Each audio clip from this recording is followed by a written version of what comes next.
الحمدللہ والصلاة والسلام علی رسول اللہ۔ ایک شخص نے نماز کے دوران اپنے کپڑوں پر خون کا قطرہ دیکھا تو کیا نماز توڑ دے؟ سوال کیا گیا ہے، میں نماز پڑھ رہا تھا اور اسی دوران مجھے خون کا چھوٹا سا قطرہ کپڑوں پر نظر آیا، تاہم میں نے اپنی نماز جاری رکھی، تو میری نماز کا حکم کیا ہے؟ الجواب بعون اللہ سبحانہ وتعالی۔ اول، خون اکثر علماء کرام کے ہاں نجس ہے۔ اس بارے میں مزید تفصیلات کے لیے آپ سوال نمبر 114018 کا مطالعہ کر سکتے ہیں۔ دوم، اگر کوئی شخص نماز ادا کرتے ہوئے معمولی سی جگہ پر خون لگا ہوا دیکھے تو وہ اپنی نماز مکمل کر لے۔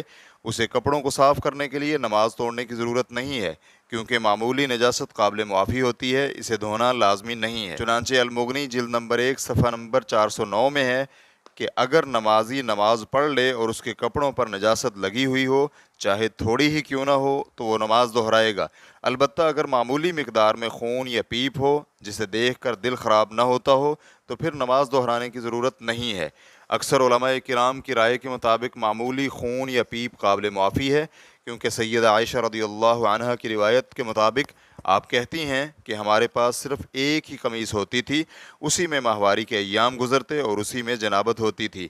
پھر جب کبھی اسے کپڑوں میں خون کا دھبا نظر آتا تو اسے لعاب لگا کر کھرچ دیتی تھیں۔ ایک اور روایت میں ہے کہ ہمارے پاس صرف ایک ہی قمیص ہوتی تھی اور اسی میں عورت ماہواری کے دن گزارتی۔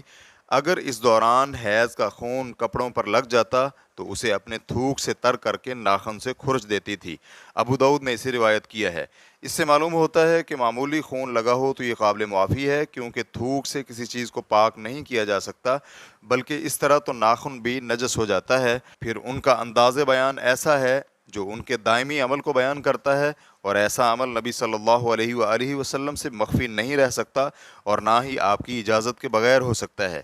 شیخ الاسلام ابن تیمیہ رحمہ اللہ کہتے ہیں، معمولی خون اور اس سے پیدا ہونے والے کچ لہو یا پیپ وغیرہ قابل معافی ہیں، اور معمولی سے مراد یہ ہے کہ جسے دیکھ کر دل میں کراہت پیدا نہ ہو۔ ریفرنس کے لیے دیکھیے شرح العمدہ جلد نمبر 1 صفحہ نمبر 103۔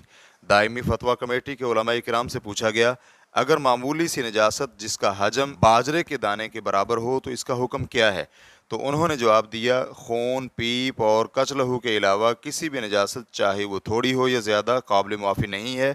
البتہ خون، کچ لہو اور پیپ معمولی ہو تو قابل معافی ہے، بشرطے کہ یہ شرمگاہ سے خارج نہ ہو، کیونکہ معمولی خون، کچ لہو اور پیپ سے بچنا مشکل اور قابل مشقت ہے، جبکہ اللہ سبحانہ وتعالی کا فرمان ہے، وَمَا جَعَلَ عَلَيْكُمْ فِي الدِّينِ مِنْ حَرَجٍ، اور اللہ نے تم پر دینی امور میں کوئی مشقت نہیں ڈالی۔ سورۃ الحج آیت نمبر 78۔ اسی طرح ایک اور جگہ پر فرمایا، یرید اللہ بکم اليسر ولا یرید بکم العسر، اللہ تعالیٰ تمہارے بارے میں آسانی چاہتا ہے، وہ تمہارے بارے میں تنگی نہیں چاہتا۔